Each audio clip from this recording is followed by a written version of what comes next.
Today we will be going over how my student Rami managed to quit porn and masturbation forever. Rami's longest streak before doing the effortless method was only 2 weeks. Yes, 14 days. And now he's completely free, he's getting married very soon, and he plans on starting a family right after that. So in this video, I will explain to you the exact steps that he took within the coaching program in order to quit permanently so that you can actually apply them to your own situation by just watching this video. Now take some notes because I'm going to give you the exact blueprint that helped him and my other students to quit permanently. And if you want to learn how to really quit porn and masturbation forever through our one-on-one coaching, then click the first link in the description and book a call with me. On that call, we will see if this approach is the right fit for you. And if either of us feels like it's not the right move, I'll just give you some tailored resources so that you can start making progress on your own. And if you want to watch the full interview, then click the second link in the description. Anyways, let's get into it. I tried, putting eliminating the source, putting my phone in a different room. And then all of a sudden I'm watching porn on the laptop. Yeah. I tried to, increase my spirituality, to pray, which did help for a little bit. But then as soon as I forget to pray or I'm not in the right mood to pray, then I found myself watching porn again. I also tried a few, what do you call them? The porn block apps. Yeah. And I mean, they helped, like I said, for a day or two, and then it'll get to a point where, okay, I'll use the other device that doesn't have the porn block. Yeah. And all of these methods, they always felt they, in a way, magnified the issue for me rather than try to solve the issue. And a lot of them even tried to be, from a religious approach, which I thought was, interesting in the beginning. Like, yeah, God does not want you to do this. Sex is not made this way. Sex is made for something more beautiful. But even with that, in certain moments when I was alone, I would still find a way to watch porn. So yeah, these are most of the methods that I tried. I tried the mindset of like, oh, when you feel the urge, just talk to someone or go exercise. Um, and that would work 1 out of 5 times. It's Uh-huh. very hard to upkeep. It's very hard to have people who are, available to call anytime. And then it's also hard to, step out of the room because the second I used to step into watching porn or looking at pornographic images or whatever, there's no coming back. Like I'm gonna keep watching until I release or until I fall asleep. Yeah. So yeah, those are pretty much the methods I've tried. So I can tell I tried a lot of them, if not all of them. Yeah. Now, as you can see, Rami went over the techniques that he tried. And like he said, I think many people, you watching this, probably tried a few of them. And a big misconception that a lot of people have is that the desire to PMO is something that is natural to them. And therefore, they will have to essentially fight it for the next few years or maybe for the rest of their lives until they're either married and they have constant intimacy or when they will essentially have no sexual drive whatsoever. And because of that, they go on a journey of constantly fighting off their own desires, which impacts their focus and impacts their progress in other aspects of life. It sometimes prevents them from really pursuing a real relationship, a real marriage, to then build a real family. But it really doesn't have to be that way. Because when you really use a band-aid approach to your problems, meaning you fight off the urges, you try that technique where you put your phone outside of the bedroom, you go and try to be busy and be around other people, which are great things overall. I'm not saying that they're negative, but I'm saying you're really using short-term solutions. It's like you have a disease and all you do is you mask the symptoms and make you feel like the problem is not going to be there for the next few minutes or hours, but we all know that the disease is still there. And so this is why we really want to tackle the disease disease itself, aka the root. And that is 80% at least of the process. When you really understand why do you have that desire in the first place? What's the real deep reason why? I'm not talking about loneliness. I'm not talking about this lack of purpose. I'm not talking about a lack of intimacy or a lack of excitement or because your life is boring and so on. I'm really talking about why do you have the desire in the first place? And when I did that with Rami right from the start, what I really did is what I call the subconscious alternation, which is understanding what's going on in their mind unconsciously or subconsciously. That way you can really understand why does this person really want to watch porn? Not on a surface level, but really on a deep level that they've never been conscious of. And this is personal to every individual because oftentimes what is in the unconscious, what is in the subconscious is linked to previous learnings, previous experiences, previous beliefs, and so on. And so with our one-on-one coaching, we really go and dive deeper into their personal situation, not a general understanding of what is the root cause of or why people have this specific desire. No, but for them specifically, because every individual is different at the end of the day. And when we really dive deeper into why they have that specific desire and they suddenly become aware of that through our one-on-one coaching sessions, it's like something just lights up in their minds and they're like, oh yeah, this is why I've been PMOing all of this time. Now that I'm really aware of it, I realize that it doesn't make sense anymore. Yes, it did make sense maybe back then because I was maybe younger or I didn't have the same information and I wasn't the same person, but now it doesn't. But because those reasons were still unconscious, they were just operating based on them without really knowing why, and that instantly changes the desire for porn and masturbation, and as a byproduct the desire really dissolves. Talking about like feeling like you're in control, can you go over like the things that really helped you the most when it comes to quitting porn? Like what we went over and overall, what you found was like the most valuable to your situation? Yeah. I think for me it was realizing that I'm in control. That was like the entry to my rationalizing process, and then yeah, being able to rationalize, well, okay, do I really want to watch porn? What is porn gonna give me today? It's not gonna help in any of my problems. My problems are still gonna be there. It's not gonna help me love my wife better, or soon to be wife. It's not gonna help me be a better person or be a better dad. And being able to look at the benefits. Okay, if this girl online looks very cute, does she actually? Is it real? Does she really want to be intimate with me? Because as human beings, we have a natural tendency to seek intimacy. Sure. But you know, how we seek it is something that God made very clear for us. And I think, a lot of people agree on that too. But Yes. regardless if they don't, porn is not providing that intimacy. Now, right before this, we just went over why we don't have to fight our desires. Now, it's really important to understand that in the beginning, naturally, as you've practiced a certain habit for all of these years, and you've been doing it for specific reasons. Let's say, for example, you've been wanting to escape life. And the moment you tell yourself, I'm not going to watch porn anymore, I'm not going to masturbate, I'm not going to engage in lust overall, and these things were the tool that you use in order to escape, then what's going to happen is you might still desire those things because you might want an escape as you now face life and you have to face life and you can't escape, and that might feel uncomfortable. You might automatically think, oh yeah, well, watching porn used to be the thing that I could use in order to escape, so I should just do it again. And that's totally normal. Most people make the mistake of panicking and thinking that there's something wrong with their brain, and maybe it's just because of the brain changes, and because of that interpretation alone, it makes it harder for them to even quit in the first place, because then they interpret their own desires that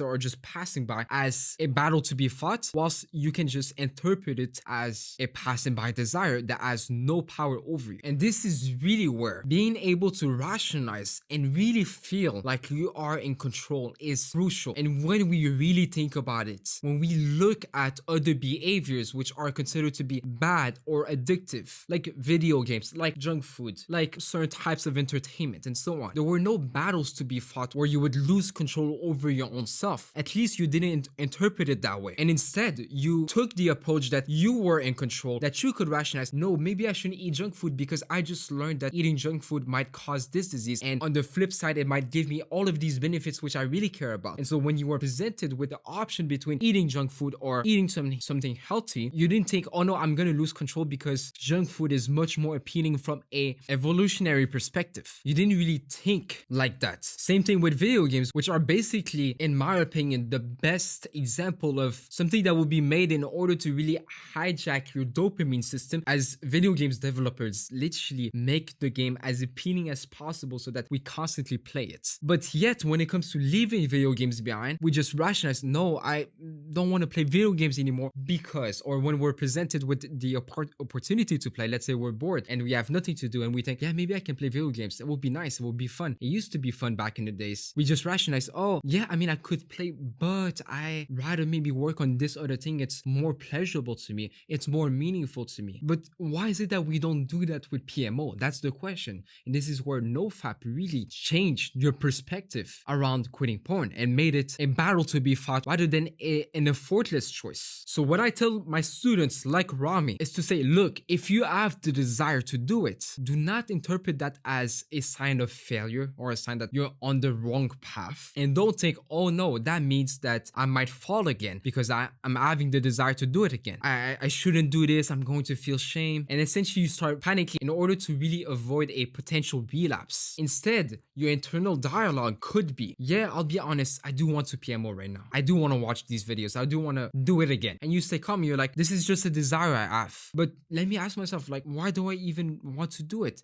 And being honest with yourself. And then you might be like, okay, well, I feel lonely. I feel like I'm never going to have a partner in my life. And I feel like I'm unworthy right now because I haven't achieved anything. And then when you really have like the real reasons and why you want to do it, because you're honest with yourself, it's going to be so much easier for you to just think, well, okay, but PMO is not going to help me with that. And your desire is just going to boom, dissolve like this. And you're also probably, just because you're rationalizing, going to think of other options which are going to make you feel better instantly. So for example, if someone's like, oh yeah, I don't know if I'll get intimacy, I'm just there lonely, I don't have anything that I can do with my life, I feel like I've achieved nothing. If he's rationalizing, he's like, okay, yeah, I do want to PMO for that reason, but actually if I were to maybe look at other options, maybe I can go to the gym and build my physique, which is probably going to increase the likelihood that I actually get a partner, as I will be able to attain a certain physique. Or maybe I'm gonna start this project that might change my life if I were to really focus on it. And then he's like, oh, well, because I have these options, now PMO is even more irrelevant. Because sadly, and this is a hard pill to swallow, and this is not me trying to be passive aggressive, I do want to tell you this, and I do want you to really apply this. It's not about feeling shame or trying to put yourself down, but there's no such thing as you losing control over your own desires to PMO. There's no such thing such as you losing control over your own desires to PMO. Too many times I go on Reddit, I go on the internet, and I see people saying, I really wish I could stop this, but it's like it overpowers me. I lose control over my own self and I act like an animal. And it might feel that way. I do sympathize with you on that. It used to feel that way for me too. But what's really happening is, because you believe that, you act according to that. It's a simple self-fulfilling prophecy. And once you break that illusion, you realize you were always in control. You made the decision to lose control. And again, this is not me trying to be passive aggressive. In that situation, I can ask you a simple question that's going to really change your perspective. Let's say that you do lose control over yourself oftentimes and you feel like PMO essentially overpowers you. The triggers, they force you to relapse. Let's say that's the case. If I were to say to you, look, I'll give you $10 million, but the catch is you can't even watch porn for another second of your life, for the rest of your life, literally. $10 million. And of course, let's say that you care about money and you really want that money. Would you really end up watching porn again and end up losing that $10 million because you lost control over yourself? Or in that situation, would the concept of losing control be something that's not even a possibility? And so I'm saying this because objectively, you do not lose control. Sure, if you add a mental illness, then that's different. But that's not the case for pretty much 99% of people that are trying to quit porn and masturbation. And when you really ditch that mindset, what's going to happen, like Rami said, is that you're going to be able to just look at the benefits of not PMOing, of doing something else that would be more productive or better for you overall, and you'll only end up winning. And you'll overall just have a much easier time quitting PMO, just like any other habits. Once I realized that what's attracting me to the porn is what I think of the porn and not the porn itself. Yeah. And I remember when you first said that, our brains, as amazing as they are, God's best creation probably, they can only process one thought at a time. And when you Yeah, said the that the mindset. first time, my my brain blew up, and realizing in that moment that I think, okay, I want to watch porn. The second thought would be like, okay, why do I want to watch porn? And as soon as that kicks in, I'm like, oh, I have no proper answer. I have no benefit if I watch porn right now. But on the other hand, I have tons of benefits that if I don't watch porn, what am I able to do? I'm able to work out. Instead of wasting 15, 20 minutes watching porn, I can do a 15, 20-minute workout and sweat. Yeah. I can go do something to improve my current situation, to look at my finances, to spend quality time with my, fiance, to read, to pray. So just realizing that I never actually wanted to watch porn. I was just escaping everything in my life through porn.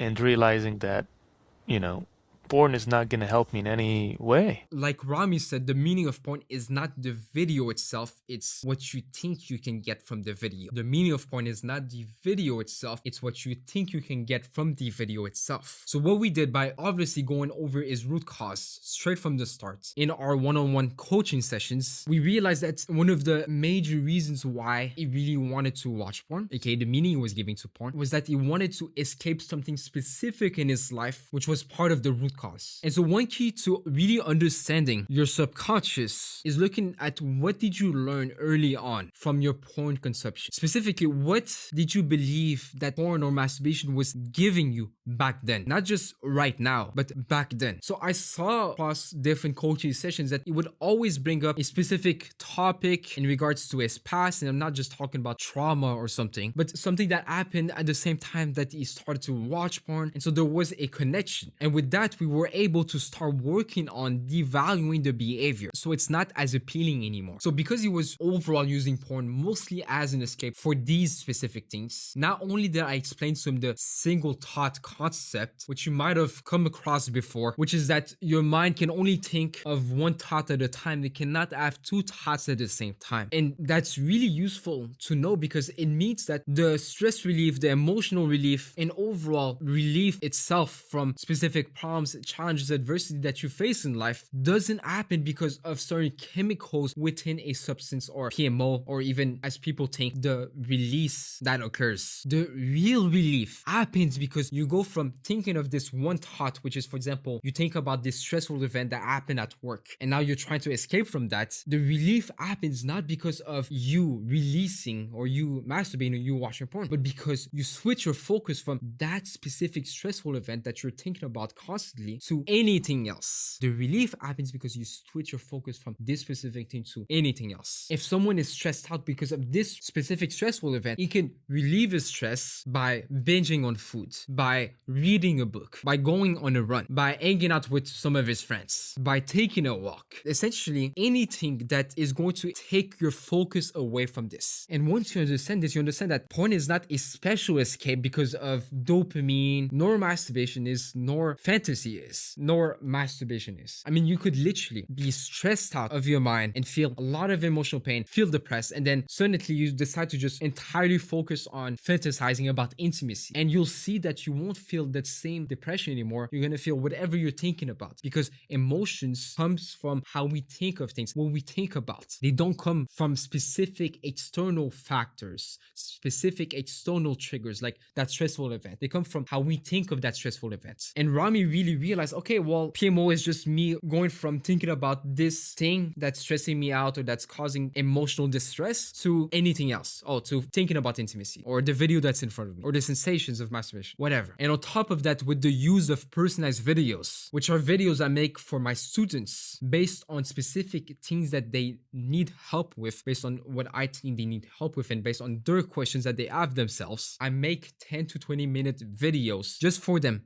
based on their situations. So for Rami, what I did specifically is I really changed his perspective around escaping from his problems through using porn. What I did based on knowing him and various one-on-one coaching sessions, as well as a specific process that we have in order to really get specific informations based on the situation of our students, what I did is I increased the perceived value of not escaping through porn by aligning whatever he desired the most, which was around becoming a better husband, becoming a soon-to-be good father, and overall expressing himself and having that confidence, which are three of the things that matter to him the most. What I did is I presented the option, the decision to not escape, as something that would directly help him with those specific things that he desired. The goals I just mentioned of becoming a better husband, being more confident, becoming a better soon-to-be father, and so on. And you do that through presenting evidence, logic, sometimes studies, research, and tangible potential outcomes. And that creates that strong conviction that, oh yeah, it is a no-brainer for me now to escape again with PMO, because I'm gonna gain so much from not escaping. So-called post-nut clarity that I was a huge fan of, I realized I can obtain that clarity without it. I can literally obtain that without having to, think about the porn. And if I do think about it, be able to debunk its importance and its value. And that to me was a game changer, is that I am in control of this. It's not, yes, the devil works in a lot of ways, but it's not the devil attacking me. It's not those girls inviting me, even though the ads pop up on every screen. um, Yeah. it's me who is in control of all of this. Talking about the post-nut clarity myth, most people think you can only feel relieved if you actually have a release through masturbation or intimacy. And so what happens is a lot of people fantasize constantly. PMO, or just intimacy as a whole, is constantly on their minds, or what other people call lusting. It might even get to the point where they're in public and they just can't stop looking at women, and that impacts their focus because that's all there is on their mind. They can't even really work on the projects and what matters to them, and they can't really think clearly. And so they come to a conclusion rationally, even though they might not want to admit that this is rational, but they think, well, look, I'll just PMO, or I'll just masturbate, let's say, or even they might go to a point of intimacy through specific outlets that are going against their morals and values, because they think at this point it's better to have mental clarity and to really satisfy that desire and not have to deal with it constantly being on my mind, it being the only thing that I really think about. But the truth is, you don't even need to release in order to remove that sexual tension.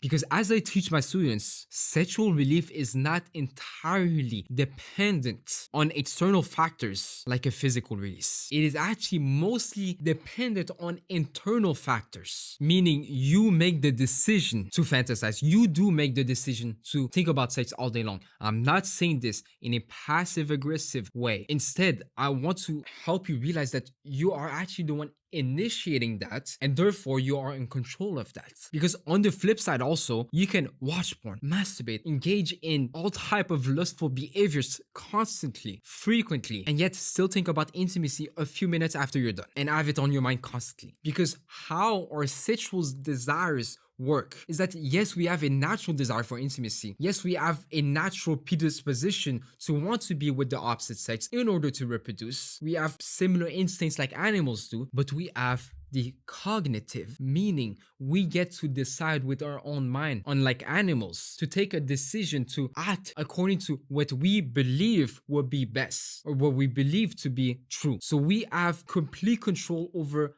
how we decide to use that natural desire for intimacy. And the truth is, this is what I personally preach, is you can have the desire to be with women and want intimacy naturally, okay? Like you're motivated to actually work on yourself so that you can, for example, be married and really reproduce at one point. I have a family engaged in real intimacy, and that's going to drive you. You can have that internal drive for that without having to constantly fantasize about it or think about it. It's like that internal drive, that desire to be with women is going to be there anyways. Just like you might have the desire to help your parents, but that doesn't mean you need to constantly fantasize about what it's going to be like the moment you give them money, for example. Instead, you focus on the action to get to that outcome, and you can do the same exact thing with intimacy. With these personalized videos, they're very motivational at first, and that external motivation was very necessary for me to find that intrinsic motivation, which we spoke about, and its importance, because, the key for all of this is for you to not want to watch porn. If the whole world wants you to stop watching porn, but you don't want to stop watching porn, then this won't help. But being able to, intrinsically motivate myself very, calmly, instead of forcing myself or suppressing myself from not watching it or throwing my phone into the other room. Intrinsically being motivated, be like, oh, okay, I feel this urge, if you want to call it an urge, it's just a thought. Yeah. I have this thought, I want to watch porn, but the second thought is, okay, do I really want to? And then you're able to, as simple as it sounds, talk yourself out of it and be motivated to do other things that will relieve some of the problems you have, face some of the problems you have, or just use your time wisely. And once I was able to do that, it became much easier. Yes, I'm still a human being. I get horny. I Yeah. think of sex, but I don't have to act on it. And, God is able to help you out of these temptations once you're able to acknowledge the temptation itself and what it is that you're actually feeling. So that's what helped me the most, with those personalized videos, being able to look at the history that I've had with porn, the perception that I had of porn, which is very important, and also why did I like watching porn, or why did I, like I used to tell you, I automatically go to porn. So those were the things that helped the most. Again, with the personalized videos, which are something that my students love. As Rami mentioned, we can create that intrinsic motivation because we're aligning whatever they desire, whatever they are personally, intrinsically motivated to do. I can align with these personalized videos, for example, the decision to not watch porn. And that makes you want to actually not watch porn anymore because you just see so much value, you see so many reasons to not watch it when they are presented, especially with whatever you desire internally. To give you an analogy, imagine when you were younger and your parents would always tell you, you need to eat the veggies, you need to really eat the broccolis, the carrots, they're good for you, son. Like, you really need to eat them. You might know that, yeah, objectively, like, they're probably better than ice cream, but you still want to eat ice cream. You still want to eat desserts. You don't want to eat the veggies. But then as you grow up, or as you come across information around eating veggies and why it's actually better for you and how it might align with specific goals that you have. So for example, to give you a personal anecdote, I've went to an extreme with diets because at that time, one of my goals was to get rid of my acne that I had, which I believe impacted my confidence and my ability to attract the opposite gender. And because of that, I was so motivated to eat healthy that I would basically never cheat on my diet. That my intrinsic motivation was so strong. Nothing was going to shake it off because I really, really wanted to be confident and really attract the opposite gender. And I believe that eating healthy would be the only way. So guess what? It went from my parents telling me, yeah, you should eat healthy, you should eat the veggies, you should eat this and that, to now I really want, and I wouldn't eat them, obviously, to now being like, yeah, I really want to eat the veggies, and I really have that internal conviction that this is what I want to do. And you can do the same exact thing with any behaviors. This is what actually we coach our students once they quit porn and masturbation. We really look at other aspects of their lives that they want to tackle as well. When you and I had the conversation, it was very different. And I still had doubts about, like, how will this help me, fix the physiological changes that happen to my brain, that they used to talk about. Yes. And I also had other doubts of, like, how will I be able to be intimate with my wife again, my fiance. how will I be able to be intimate with her if all I think about is porn, and porn is, taking over my life? And then think about all these so-called studies of like your body needs to ejaculate every 20 days or whatever, or how many times per month. Um, so yeah, those are where the doubts of like, okay, physiologically and biologically and true intimacy, like those were the things where, as a human being, I was very, scared for. But I feel like those doubts were very easily cleared up. The Journal of the Public Library of Science in 2013 showed that the reduction in gray matter in specific regions of the prefrontal cortex actually reversed over several months of abstinence. And now we're talking about drugs like hard drugs, heroin, cocaine, alcohol, and so on. They went back to normal baseline after 6 to 12 months of abstinence. But what's actually really interesting is that the gray matter volume actually continued to increase beyond baseline after those 6 to 12 months, because abstinence obviously requires some type of sustained and consistent cognitive efforts. So just to simplify this, the study really showed that your brain changes. Yes, that happens with anything that you repetitively do. We're going to go into neuroplasticity soon, but your brain goes back to normal anyways after 6 to 12 months. And we're talking about hard drugs which are ingested in the body, meaning that they do have real bodily effects, but that after going back to baseline, going back to normal, the brain actually continued to develop in a positive way, where the brain actually grew. And so in our coaching program, we really explain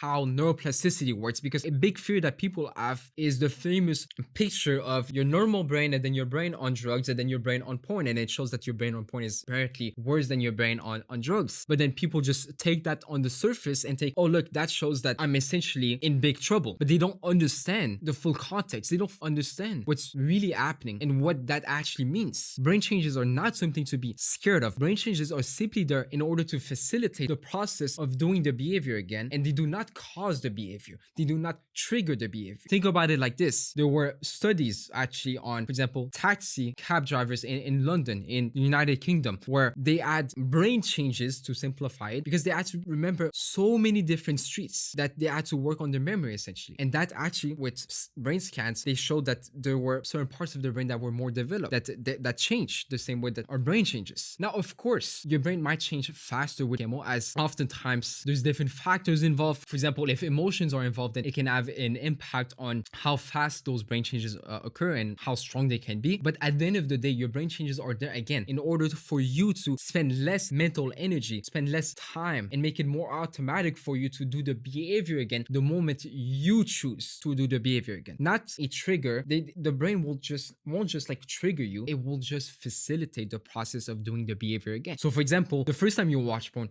if you were to go back, and even when it comes to masturbation, it's like you do it and you spend a lot of time, you're not sure which videos to click on, you scroll, you don't know how the website works. And now after years of doing it, you know, like in a millisecond, like which website to go on, how to do the whole routine without going too much in depth. And you can do it like that, rather than having to spend all of that mental energy into figuring out, okay, which website should I go on? Okay, how would I PMO again? Which position? Whatever. Then Rami mentioned the famous Harvard follow-up study that found that men that ejaculated 21 times a month had a lower relative risk of being diagnosed with prostate cancer compared to those that did it 4 to 7 times per month. And Rami, like many people, used to believe that. I used to believe that, to be honest, when I was younger. Despite the fact that we know, according to maybe our morals and values, that God essentially forbade masturbation. So there's somewhat of that contradiction in our minds. So in our coaching programs, we have videos directly debunking that exact same myth, so that you can really be assured that no, this is no big deal, and there's misconceptions that we can tackle about that. There's different ways to really understand what actually prevents prostate cancer and what's really the relationship with that. So you really have that internal conviction that, yeah, I don't need to actually release. And on top of that, I explained to them through videos the natural process, what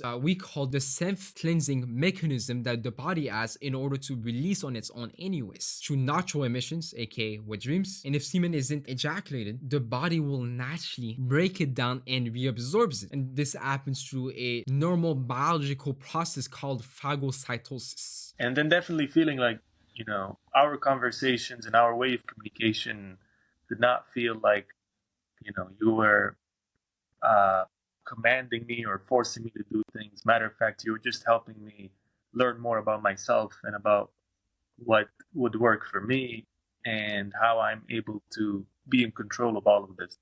So it was a proper form of guidance Yes. and mentorship, which I feel like is very necessary for a lot of people in life, not just with, porn or masturbation or any of the problems, but helping people find the truth within themselves.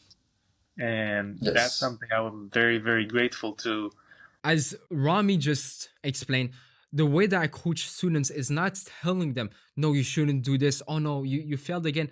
Let's motivate you so that you don't do this bad habit again. Matter of fact, I tell my students, it's not even about success or failure. We're not even playing that game. We're not playing the nofap game. And that ironically makes it easier to succeed according to nofap standards, or according to the overall recovery ideology and their definition of success, which is most oftentimes complete abstinence. So what we really went over is essentially understanding the individual on a deep enough level so that we can really present quitting porn as not only a decision to be made, which can be completely effortless, but also aligned with that individual. Because everything is personalized, it makes sense to them and they can really understand it. And they end up saving all of those years of mental struggle and trying to figure out and trying the new techniques and so on. And they can straight go to the root and straight go through a process that is personalized to them, which will make it much faster and much easier for them to quit porn, masturbation, and the fetishes permanently. Now, of course, I didn't just coach them over one coaching session. We had various coaching sessions about once a week on average. I feel like this program was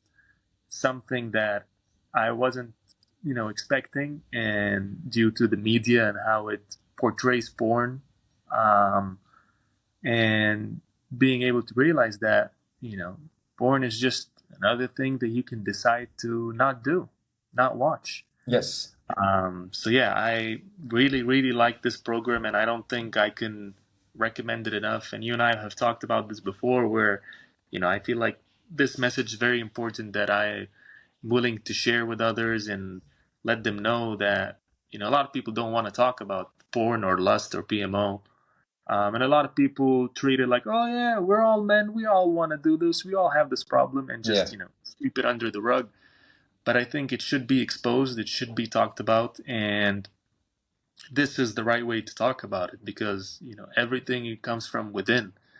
So yeah, I am more than happy that I'm able to do this, but I'm also, looking forward to spread this message with any certain person who wants to actually quit porn. And as you can see, quitting PMO can be a simple decision. And of course, that decision really sticks when the right changes are put in place. And when that happens, quitting porn doesn't feel like a constant fight anymore because it was never meant to be that way anyways. And also, it really leaves much more time, mental energy, focus on becoming the person that they want to become and really achieving their goals and pursuing their dream lives. And Rami is one of the best examples of this. He's officially getting married in about 2 months at the time of recording this video. He's planning on starting a family very soon. He's gotten a new job. He increased his confidence and his ability to express himself by a ton compared to when I first talked to him. And his life is just going up and up and up. And you can do the same thing. It's not that hard. If you really want to learn how to quit PMO for the rest of your life through our one-on-one coaching program, then click the first link in the description. You can book a call with me. We'll see if you're the right fit. And if not, I'll again just give you some tailored resources that will be useful to your situation that you can take a look at on your own. And if you want to watch the full interview that I did with Rami, then you can click the second link in the description.